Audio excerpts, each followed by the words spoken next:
तो सर आपके दृष्टिकोण से ये लगता है कि जैसे पहले कुछ समय पहले एनएफटी चल रहा था, फिर ब्लॉकचेन का भी बड़ा 2-3 साल पहले काफ़ी ज़्यादा फिर था, फिर अभी एआई का बहुत ज़्यादा बात चल रहा है। जैसा आपने कहा कि 2030 के आस-पास आप एक बहुत बड़ा ट्रांज़िशन देख रहे हैं बिकॉज़ ऑब्वियसली आईएसपी का आपने देखा इंटरनेट सर्विस प्रोवाइडर्स का और उसके बाद आप एआई के थ्रू एक नया ट्रांज़िशन देख रहे हैं। तो ये जो ट्रांज़िशन वर्ल्ड होगा इसमें आपकी जो कोर जो कम्युनिकेशन का जो पॉइंट आपने रखा वो कहाँ पे और कितना लेवल तक आगे क्या उसको इम्प्रूव करने की ज़रूरत होगी लोगों को और? क्योंकि अगर एआई मैनेज कर लेगी कम्युनिकेशन या नहीं कर पाएगी, तो उस पे थोड़ा-सा अगर आप कुछ अपना ओपिनियन दें। ओके ये बहुत ही इंटरेस्टिंग क्वेश्चन है बिकॉज सब लोग ये कह रहे हैं कि एआई की कैपेबिलिटी ये हो गई है कि वो आपकी और मेरी वॉइस को भी मिमिक कर सकते हैं। तो जिस प्राइड पैशन इमोशनल कंटेंट वगैरह जो हम देते हैं which defines us as human beings, अगर एआई भी उसी वे में पूरा मिमिक करके कर लेगा तो फिर रही क्या गया है। तो फिर तो हम उस साइंटिफिक थॉट पे, साइंटिफिक अमेरिकन थॉट पे कि the whole universe is a simulation, तो एक तौर पे हम लिविंग ब्रीदिंग ह्यूमन बीइंग्स उसी इमोशन और उसी के साथ कर रहे हैं। बट इक्वली जो हमारा एआई टूल है वो भी वही कर पा रहा है। बल्कि इलॉन मस्क जैसे थिंकर्स हैं जो कहते हैं कि हम अभी वो पॉइंट ऑफ इन्फ्लेक्शन पे ऑलरेडी पहुंचने ही वाले हैं और फिर एआई में जो एडवांसेस होंगे वो एआई सॉर्ट ऑफ जो आर्टिफिशियल एआई आर्टिफिशियल है वो मिलियन टाइम्स एंड मोर से आगे निकल जाएगा। तो फिर क्या होता है, फिर हमें देखना पड़ता है कि उन सोसाइटीज में जहाँ पे मोर इंटेलिजेंट ह्यूमंस आते हैं या जिन ह्यूमन के पास बेटर वेपन्स या टूल्स हैं against less laser in that sense humans, तो ये लोग गुलाम बन जाते हैं उसका। तो ये बहुत बड़ा एक मॉरल डायलेमा भी है, बल्कि ये साइंस फिक्शन के रेल्म में आ जाता है। बहुत पहले एक बुक आई थी आई robot, hmm, hmm. Right?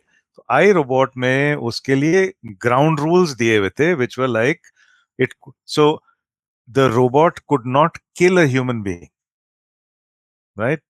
Where आज की डेट में अगर आप देखेंगे जो डिफेंस इंडस्ट्रीज हैं वर्ल्ड वाइड वो चीजें बना रहे हैं, जो टाइप ऑफ रोबो सोल्जर्स वगैरह वगैरह वो ऐसे एक्चुअली बना रहे हैं जो आप will harm and kill human beings. तो चेक्स एंड बैलेंसेस रखने का बहुत ही इंपॉर्टेंट होगा। बट मान लीजिए आपने कह दिया ये आपको जान से नहीं मार सकता है, बट आपसे मिलियन टाइम्स मोर इंटेलिजेंट है, सिंपली बिकॉज उसको अनलाइक अस जो हम लिमिटेड डेटाबेस है हमारे दिमाग में हमारे ब्रेन में, बट वो through networking, so internet was the enabler of this, right? And internet and networking has been around forever almost, मतलब last 100 years का तो आप सोच ही लीजिए कि algorithms this that and that. तो अगर उसके पास वो सारा है कि पूरी विश्व में जाके वो उठा के ये सब कर सकता है आपके कंपैरिजन में, then where does it leave communication? Because आपका क्वेश्चन था जो अभी हम स्ट्रेस कर रहे हैं टिल 2030 और सो, जो actually this was one of those studies things about the hybrid workplace, because hybrid workplace में हमें जैसे अभी भी हम hybrid mode में communicate कर रहे हैं, we are two pictures on screens and we are talking to each other through the magic of digital technology, right? तो हाइब्रिड मोड में हम कर रहे हैं। नाउ अगर मेरी कम्युनिकेशन स्टाइल बहुत रिजर्व्ड होती, आपको बहुत डिस्कंफर्ट महसूस होना शुरू हो जाता है, बिकॉज विजुअली आप देख सकते हो कि मैं क्या हूं, मेरा बॉडी लैंग्वेज क्या है, etcetera etcetera. 70% of communication is non verbal, you see, so even that तो इसलिए communication remains relevant and important because human beings के बीच में नॉन वर्बल कम्युनिकेशन ज्यादा महत्व रखता है इंस्टेड ऑफ दिस। अब आप एक्सपेरिमेंट कर लीजिए, आप किसी भी फॉरेन कंट्री में चले जाइए, एज यू हैव, मैं भी गया हूँ बहुत जगहों पे जहाँ पे हमें उनकी भाषा समझ में नहीं है, बट फिर भी हम मैनेज कर लेते हैं, आंखों आंखों में स्माइल करके, पॉइंट के, ये वो हम कर लेते हैं, right?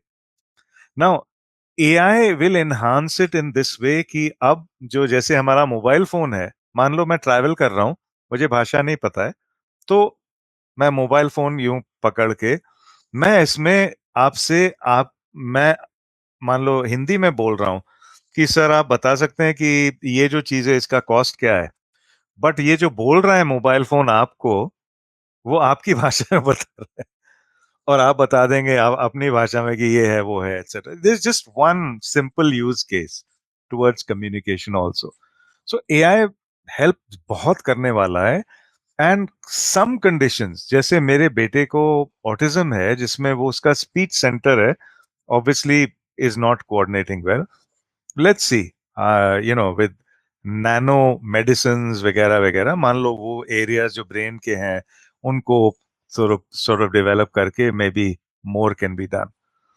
So like I said, I don't know, अभी हम तो यही देख रहे हैं।